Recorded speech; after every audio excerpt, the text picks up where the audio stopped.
The story started with our protagonist Julia directly being asked where his dad was right now. He was just a first-year high school student, and now he was sitting in the living room, face to face with a bunch of scary-looking men wearing black suits and sunglasses. They had a fair share of scars on their cheeks, which clearly means that these are the type of guys not to get involved with at all. He replied that he didn't know where his father was at all, as he just got home himself. The guy showed him a card he found on the table which said something that pissed him off, enough to cause him to tear it apart. The card said that Yuya's father had run away. Not only that, but he also left his own son behind by himself, as he continued to curse him for being a bad father. Yuya thought there was really no way to know what might happen in life, which was his father's motto. His father was the type to keep researching on making a new product which could become a trend later on. But he was always one step behind, because of which all his debt kept piling up. On top of that, the thing that was even worse in his household was that his mother was in love with his father. She retained her beauty, and even if she was with Yuya, people used to think they were siblings. He felt a bit proud of his mother for looking young at that age, with brilliant cooking. He asked her why she married a useless man like his father, to which she answered that she was in love with how his father always kept working hard on one thing to another, even if he was a failure. Yuya could understand how love could make people blind, and he looked upon those who worked their hardest with nothing but respect. But his father had already broken his threshold to gain his respect. He felt a bit guilty for being in his current situation and not talking to them about it before. He asked the scary guy, Taka, about how much money his father borrowed from him. Taka got angry at first, but calmed down because he knew there was no point in getting angry at Yuya. He then politely told Yuya that the debt was 30 million, which was just too much even in hearing for a high school boy. Taka stated that Yuya's father kept borrowing money again and again to pay back the money he borrowed, and it was how his debt kept growing as well. Yuya was actually not afraid of Taka and other guys, because he had known him since he was in primary school.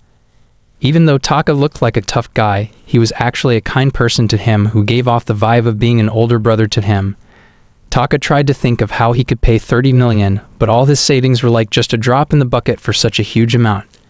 Taka was damned at Yuya's father's behavior of leaving his own son like this and leaving it all up to lawyers. He couldn't think of just how far he went to shame himself like that, as Yuya recalled his memory when he returned home only to find out there was nobody at home, except a card left for him saying the same things of leaving him and resting the matters at the hands of the lawyer.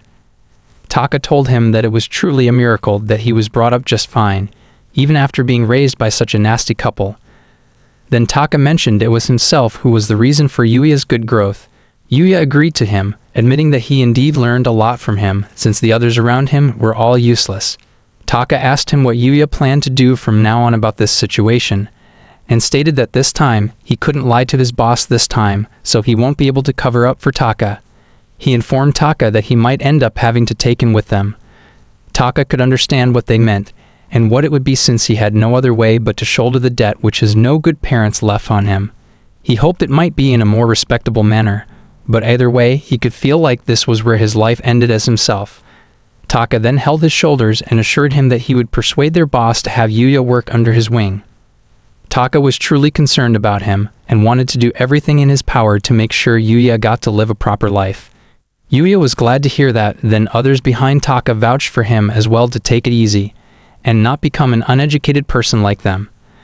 They made sure to let Yuya know that the best thing for him was to stay like he was now, as a high school student. After the talks were done, Taka suggested they should now get going, as they promised to show him the best dojo they could do.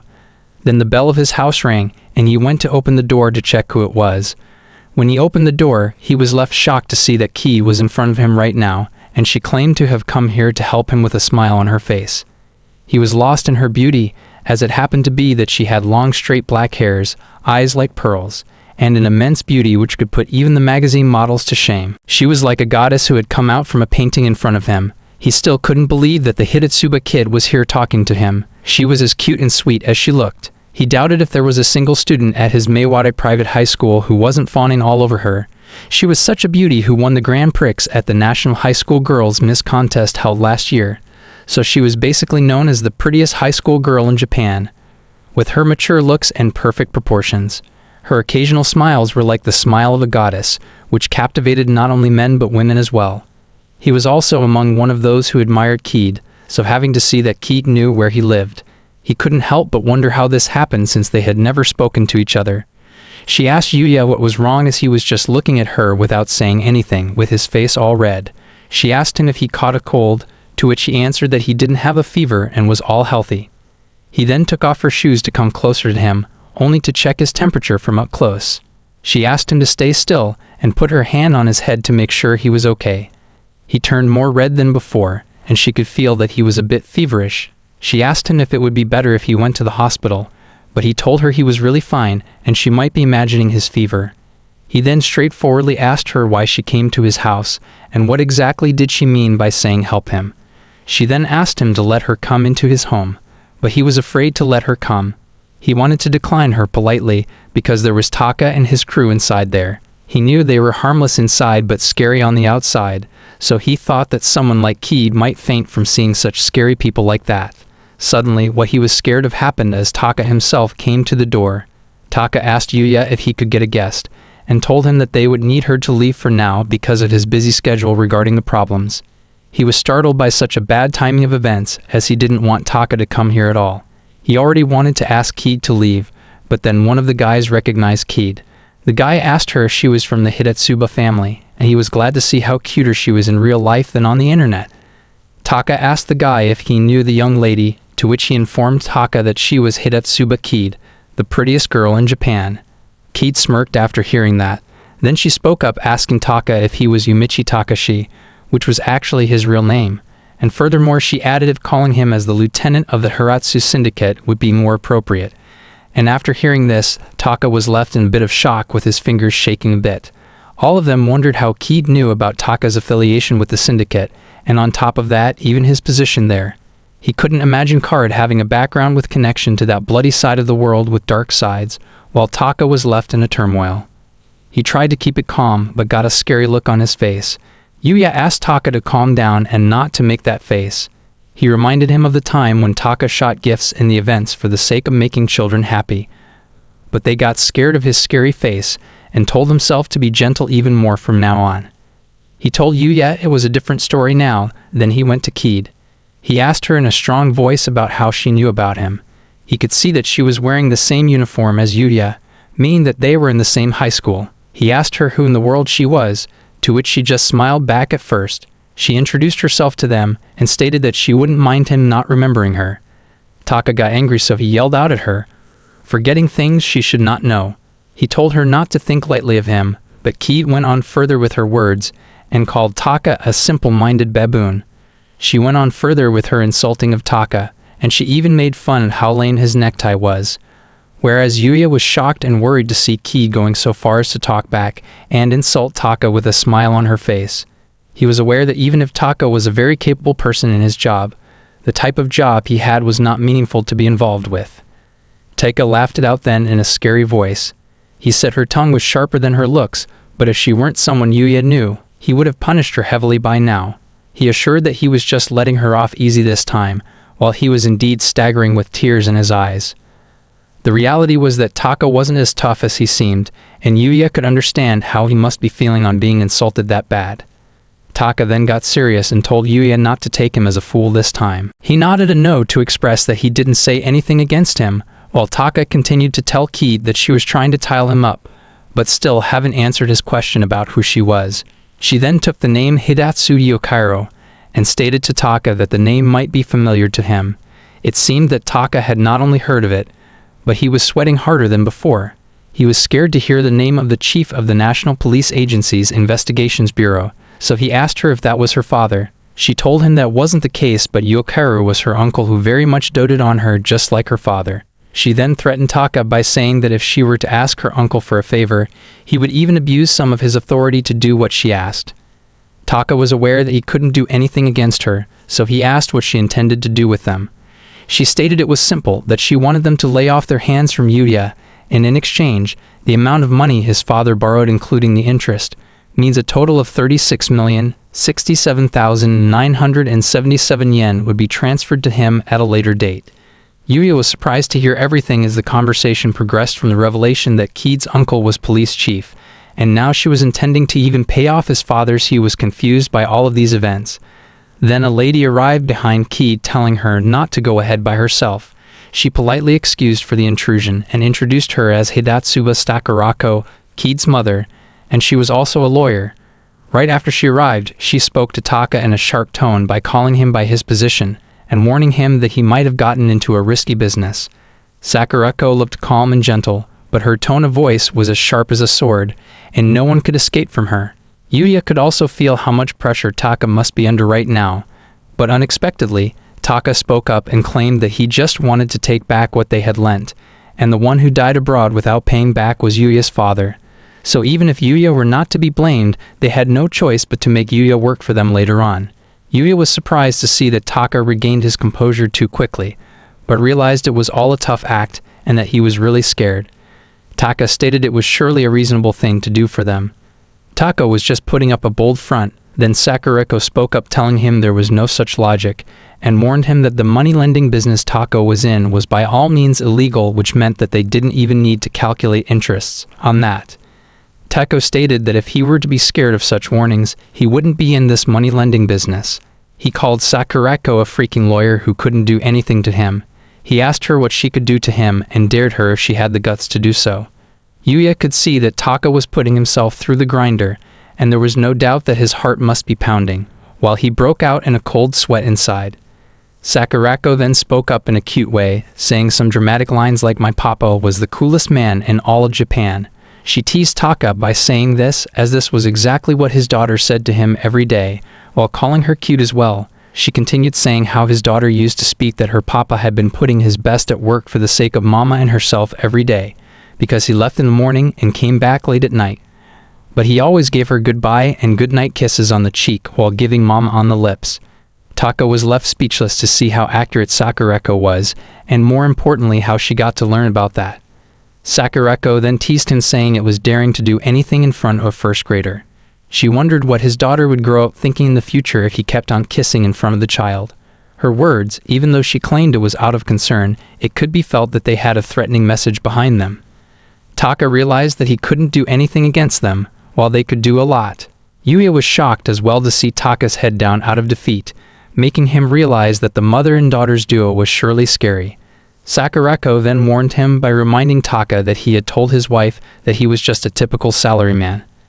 Taka told her this matter had nothing to do with his wife or kid, to which Sakurako said it was exactly what she meant, and just like that, Yuya had nothing to do with his father's debt and not be held responsible to pay it back either. Yuya didn't know much about the law, but he kind of felt that if his parents were the cause of trouble for Taka and the others, then as their son, he should have to do whatever they wanted.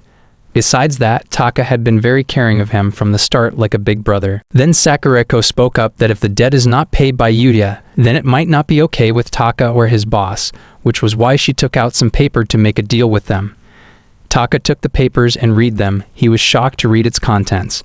Taka asked her if she was in her right mind, and exactly what she was thinking. He asked her if she was really a lawyer, to which she agreed and admitted she was just an ordinary lawyer, but it was just that her employer was rich. Taka was left a bit confused, then he just agreed to her way of things, and ended this matter here. He promised that he would never lay a hand on Yuya, of which Yuya couldn't understand why he said that. He couldn't believe that the contents of the letter were enough to pay his huge debt in its entirety. He was feeling creeped out about it. Then Sakurako confirmed that Yuya's father's debt was paid in full and called his dad an asshole for being one. Yuya wondered if she knew his father since she had been talking casually about him. Taka confirmed to Yuya as well that the amount was paid now, because of which he was also glad for Yuya, as he would now get to live a straight and honest life like he wished for him. Yuya couldn't understand what Taka was saying or what exactly the conversation was leading up to. Then Kied came closer and held his hands with a smile on her face. He got flustered from her being too close to him, as she told him next that he could now relax and she would tell him everything. She assured him it would be fine and he had no problems from now on. Yuya's eyes were relieved to finally have some ease, but he noticed that Kied was trembling a bit. Sakurako then mentioned that they should now lead the two to talk it out, and asked Taka if he would like to have some tea with her as the fellow members of Yuya's father victims group. Taka declined, saying it would bring nothing but Korean trouble if he gets involved with any of them. He instructed other members of his team to move out as well, and before leaving, he made a declaration to Yuya that from this point on their relationship was ended, and he doubted they would ever see each other again. He asked him to take care of him, while Yuya could understand that Taka was trying to play it cool, but he knew where Taka lived. He got to know about it from his wife, who asked him that he could come back anytime to meet Rika, the daughter of Taka, so he could actually meet him anytime. Now that things were settled, Sakurako also left the rest to Kid. She thanked her mother, and Sakurako said sorry to Yuya for startling him like this. She told him that things won't be the same as they had been before, but he would still get to live the normal high school life. After she left, they both were alone. Then Yuya asked Kid what was wrong with her since she had been shaking quite a lot. He asked her if she was holding up all right, to which she asked him what he was talking about, trying to play dumb about her not shaking. She claimed it was surely not because she had been standing in front of those scary guys, and she agitated herself more than necessary so that he wouldn't notice. And it wasn't like she was now feeling the fear from back then, now that she was alone. She talked a lot, and he was sure now that Ki had surely been scared of Taka. He held her hands gently and told her that he would serve some tea for her, while she could take a short rest in the living room and tell him the whole story later. She agreed to him and decided to properly explain it to him. She told him that the debt left by his parents was paid off, but there was a condition, which was that Yuya would have to live with her from now on. She said it with such a bright smile. While Yuya was left shocked, he was more shocked by the fact that he would get to live with her and couldn't believe Kid out of all was saying that. He was then scared by the fact that now he would be killed not only by all the boys at the school, but also by all her fans in the whole Japan. She stated that she would now explain it to him, so they should now go to the living room. She asked him to get moving and follow after her, with a bright smile on her blushing face. Yuya felt happy to have Ki call out his name with a smile like that of a goddess, which was near perfect in all aspects, enough to captivate anyone. But the only flaw in her right now was that her legs were still trembling with fear. After that, they went to the living room to talk about things, and she stated that she would now explain the situation Yuya was in right now. She said it could be summarized as well in just a few words, and told him that he had now become her property. She said it was all there was to it, with an innocent look on her face. She told him that was all to it, but after hearing just that, he couldn't be convinced that it was really even an explanation at all. She thought it would be pointless to give out a long explanation, so she tried to keep it short and simple. He told her it wouldn't work, needing more explanation about just when he became her property. He asked her not to treat him like he was her pet she just bought, and explained properly, and told him that he would be her pet from now onwards. She liked the sound of it, and Yuya understood that she really had no intention of explaining anything to him despite what she said. She was chuckling while blushing, as if she kept losing herself in her own fantasies quite much. Even so, she looked just about pretty, which he thought was on the level of being illegal. She then told him not to drink tea with that much sound, and apologized for having a bit too much fun with him. She then continued to tell him why he became her property, and told him that it was obviously because of his father, who came begging in tears to her mother. He did so because his father and Kid's mother both knew each other from long, since they had the same elementary, middle and high schools, like friends with an inseparable relationship. She had heard rumors about his father being useless, but ever since their high school graduation, they had never contacted each other. Then a month ago, he suddenly contacted her and asked Kid's mother to help him. At first, her mother wanted to refuse to help him, because no matter how inseparable their friendship was, he got into trouble because of himself. Sakurako told her that Yuya's mother, who was always cheering for his father, was as much guilty. He couldn't understand what his piece of shit dad was thinking, and felt that once he returned from overseas, he would beat him up until he was satisfied. However, his father then cried and asked Sakurako to at least save his son. Yuya was moved to hear that, and Ki continued to say that his father said that Yuya did nothing wrong, and unlike him, he had a lot of potential, not wanting for his future to be ruined. His father said all of that while crying in tears. Yuya could understand the situation, but he wondered that Sakurako still had no reason to agree to help his father, and this might even add fuel to the fire. Because to Kid's mother, he was just a random boy, so a hastily request would mean nothing but a shallow request. Kid then stated that he might be wondering why her mother decided to help, to which she claimed that the reason was because she selfishly asked her for it. His heartbeat fluttered by hearing that, making him nervous. He asked her how it was related to helping his father, because it was still someone else's debt they were talking about. He had always been an honest and obedient good girl who never once acted selfishly. And just like that, her parents and grandparents were overjoyed when their adorable only daughter asked them for something selfish for the first time. They were so happy that they even made celebrations for that. Yu was a bit dazed by the fact that she straight up called herself an honest and good girl, but decided to ignore that. He figured her family must have a considerable lack of common sense, being overjoyed over their daughter being selfish. She then informed him that she actually had two selfish requests, among which the first one was that she wanted to help Yulia because it was natural since he had done nothing wrong. She didn't really care about his parents, but couldn't just overlook his suffering because of their deeds. He couldn't understand why Keed was concerned about someone like him, and he had his doubts even if he was extremely happy about someone being there to worry for him. After that, Keed moved on to tell him about the second request, which was for him to become her property, which was indeed her most selfish request ever, no matter how he would feel. She declared that she wanted to live with him. He was surprised by the sudden bombshell dropped on him and understood things even less than before. He told her it was going way past being selfish and directly telling her parents about living with him. Straightforwardly meant that she was proposing or confessing to him. She was a bit nervous to say it, but managed to let him know that she wanted to be with him, with a cute expression on her face. Yuya felt extremely unfair to see how cutely she was telling these things to him, like a goddess, and hearing this from her would bring about just any man down. So she continued to tell him the rest. Then her father went ahead to prepare the check, while her mother contacted his father to decide on some paperwork. He opened the documents only to be surprised by finding a written pledge inside it.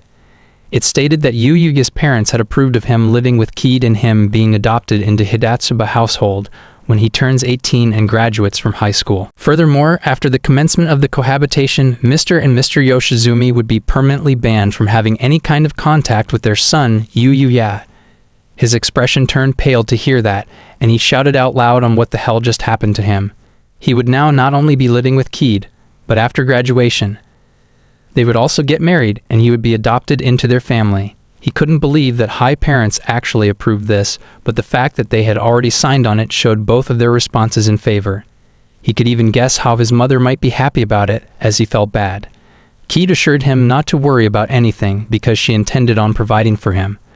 But since he had a good heart, she knew that he would feel bad for her taking care of him. So after he gets adopted into the Hidatsuba family, he would work alongside his father's side and eventually become the president of the Hidatsuba group, which was also agreed upon in advance. He couldn't understand just what was going on with this parent and child, and his parents were one thing, but the Hidatsuba family was completely on another level. They hadn't even met him before, and already allowed him to marry their one and only daughter, as well as to make him their next president. No matter how much he thought about it, it was really mind-blowing to even imagine. She confirmed it again for him that his parents had already given their approval, so he didn't have the right to refuse anymore. She reminded him that if he tried to refuse it, he could guess what would happen to him. And he also had a bit of general guesses of him possibly becoming a slave as an employee of the Hidatsuba group, or he would be sent underground like in the world of Manga, where he would never be able to see the light of the day until he died. She told him he had a good judgment indeed, and if he had really refused then, he might have become her butler for the rest of her life, and if that were to happen, kissing her or doing naughty things with her would be out of the question. Not only that, but she would make him experience hell where he won't be able to touch her even if she shows him her defenseless self. He could see where she was going, and for sure it would be a different kind of hell for him. He never thought that the day would come when he would hear Keed saying naughty things like this, and no matter what she said, he could see that she was forcing herself given how red she was looking right now. He then imagined having a forbidden love with her didn't sound too bad, as his imagination went a bit wild. She told him it won't happen and she won't allow forbidden love relationships, feeling flustered by all of that. After all, she just wanted to have a pure love which was better than any other, and asked him if he wouldn't want to profess his love proudly. He was amazed by her cuteness, and even though Keed at school was known as an impeccable beauty who was like an unapproachable flower on a high peak, for him to witness her like this was completely different. But she was just cute and innocent, which might just be her real self according to him. He figured if that was the case, then it meant that he was one of the few people to know the real self of Keed. It made his heartbeat race faster, and he stated that he understood everything, so he decided to accept the negotiations. Also, it wasn't like he was trying to refuse because this proposal was like a godsend for him. He got to live within Mary Keed, which was nothing short of a dream. He drank tea while feeling nervous after saying his decision out to her. He thought it would be fine to be able to live and marry a transcending beauty like hers, after which the president's seat of the company would be waiting for him as well. He tried to deny that he was feeling lonely, but she could see it clearly on his face and couldn't wait to ask him if he was hurting anywhere. He couldn't get what she meant and told her that he wasn't hurting anywhere. She then asked if that was the case, then why he was crying right now. He thought it was weird for him to feel like crying, even after being freed from his stupid parents, but his tears weren't stopping.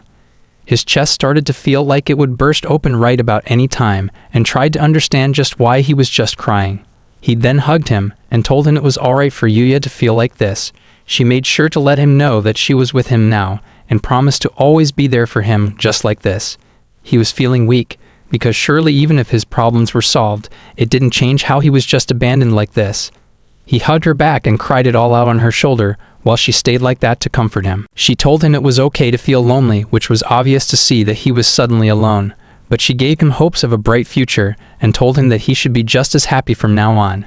When he stopped crying, she asked him once he settled down, he should go and pack because they would be demolishing this house. He was shocked to hear that his house would be gone just like that, and once the plot would be really cleared, the house would be rebuilt and rented out, which would become a source of income for both of them.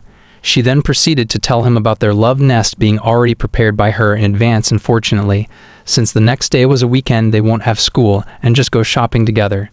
He couldn't get hold of everything she was saying to him, and as he calmed down, wiping his tears off, he was a bit unsettled to think that he might have his hopeless father's traits along with his blood, because he just made a life-changing decision on the spur of the moment. She then told him about Hiratsuba Electrical Appliances, which would have their 100-year anniversary, and they were big enough that Japan boasted about it to the world. They didn't only manufacture household appliances, but also went on to venturing other areas such as renovation services, electrical vehicles, infrastructure development, and so on. Their business was expanding continuously on a global scale, making them an extremely distinguished leading firm than anyone else. Her father, Hiratsuba Kazuhiro, was the fourth generation to lead it, and even though it was an old-fashioned hereditary system, he often said that they should pierce through all the difficulties with efforts, and it was decided already now that you would be following in her father's footsteps. She told him to be prepared, while he felt like it was a death sentence for sure. He understood that going out in the society needed one to be diligent every day, but he couldn't believe that they would just tell a high school freshman to work hard in order to become the president of one of the most renowned enterprises with tens of thousands of workers. She stated that he might understand better once he entered the university, but a public university would be good as well, although she was too thoughtful on that to make sure he won't go to a private university. He told her that he won't be able to work at his father's place if he goes to university. She asked him if he intended to waste his time at some part-time job or some circle while he should be spending time by her father's side learning various things. He felt like he was being stabbed by her sharp words, and he knew that Ki was already having many delusions about him. She then held his necktie and told him that he should just focus on her. She knew already that he was a hard worker, and promised that no matter how unique his fetishes were, he could expect her to meet his expectations, as she came closer to tell him that he must never do it with other girls ever. He felt like he would collapse from having a beauty so close to him, while she winked at him. He agreed with everything she said, and asked her why she wanted to help him because he thought that they didn't really know each other. She agreed to him that they had barely talked at school before, but she had been watching him for a very long time. He was a bit astonished to hear that. Then she continued to tell him that she used to watch his after-school soccer practice. Soccer was one of the things he had played from his childhood till now, and on a certain day of the summer she was just passing by, when her eyes fell upon him practicing hard even if the sun had already set, and everyone had returned home as well. She then kept watching him day after day, earnestly kicking the ball at the goal with an expression to never give up, which he didn't use to show much aside from the practice. When she saw him, she thought that he was a different person from her, who could put his heart into something and give it his all. After that, something interesting happened, which was that she fell for him before he knew it, and from that day onwards, she always kept rooting for him while praying hard for his hard work to be rewarded. But her prayers didn't reach, because his hard work was not rewarded. He remembered sadly as well how he dreamed of making it to nationals, but in the end, his team was eliminated in the third round of the district tournament.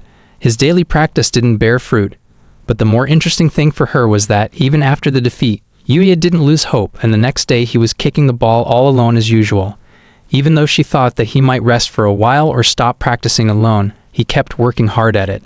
She was in love with how he didn't give in to despair, and had a strong heart, proving in her eyes just how amazing he was. She admitted to him that her heart became glued to him, to which he felt a bit bad to tell her that he was not really that splendid of a person. But she said now no matter what he said, she had already fallen in love with how he put his heart in things he did. She decided to take her measures to make him hers before someone else notices his charm and takes him away. She wanted to make sure he would only look her way as she reached out her hand to his face. Meanwhile, he was thinking that Keith had been chosen as the cutest high school girl in Japan, and thinking of it made him overjoyed. He couldn't believe that she was charmed by him kicking a ball like an idiot every day. Teed had been watching him from afar and fell in love, yet he didn't know anything about her. He knew that if he were to be asked whether he liked her or not, his answer would be that he doesn't know. He sat her down and said he understood her feelings, and let her know that he was indeed very happy to receive a confession from a beautiful girl like her. But he stated that he didn't know much about her, which was why he couldn't respond to her feelings right now. Keith heard him and told him it was fine. She had expected this much from him. She could understand that apart from her outward appearance, he didn't know her as Keith, so it was okay that he couldn't give an answer to her. She was happy to have that answer from him, which skyrocketed her favorability. He could see it was appropriate to say that outward appearance mattered. But even more, one needed to know a person to fall for them. At minimum, his criteria were to have fun being with his partner, making sure whether they would stay with him or not, and if they would properly look at his inner self and be understanding of it. Relationships which started dating because of appearances collapsed in no time, and as for him, he didn't want to go through that. She then giggled, saying that her methods, even if they were forceful, they were successful in removing the obstacles between them. She knew he couldn't understand, though, that one could also make another day "I like you" and kiss them just like that, as she fell into her fantasies again. With seeing her being live-dovey like this, Keith's image in his mind as the precious beauty was ruined. However, he was glad to be able to start understanding her a little more now. He told her that she indeed had quite a gap between the way she acted at school and home. She then pointed a finger at his face and told him that every person wears a mask, which applied to himself as well. She mentioned whether he was doing it unconsciously or not. The Yuya at home and the Yuya playing soccer were like different people. She then asked him which one of Keith's nature was an act or her true self. He thought about it and said that both of them were good in their own ways, and he couldn't really just draw a conclusion based on which one was her true self, because he didn't know much about her in the first place. But if he had to go with what she said to him up to now, they could understand each other gradually. The composed Keed was a cool and dignified girl, while being reliable as well, which he liked, whereas the gap between her cute self, who kept laughing while being immersed in her own delusions, making a sloppy face, getting shy and going bright red, was cute indeed as well. She was excited to hear that, and answered that she also wanted to know more about him, such as his favorite food, the type of girl he liked, his fetishes, and the situations he liked, and other things as well. She said that she should give it their best, and tried to whisper something in his ears. But he stopped her midway by putting his hand on her lips, and said that they should leave the rest for later and get to know more about each other first. She was like tossing a bomb the moment he got a bit defenseless. He figured that he couldn't catch a break while dealing with her. Moreover, she said that with a flushed face while slightly averting away, which was exactly why he was a bit troubled by her cuteness. For him, everything about her was unpredictable, leaving him wanting to doubt her. He told her that this was enough joking around for now, and they should get to packing soon. She told him to get just the minimum amount of luggage, then they would get to move. He asked her where they would be moving now, to which she told him it was obvious that they would be moving to their love nest. He was left in shock to know that they would really be going to live under the same roof from the same day.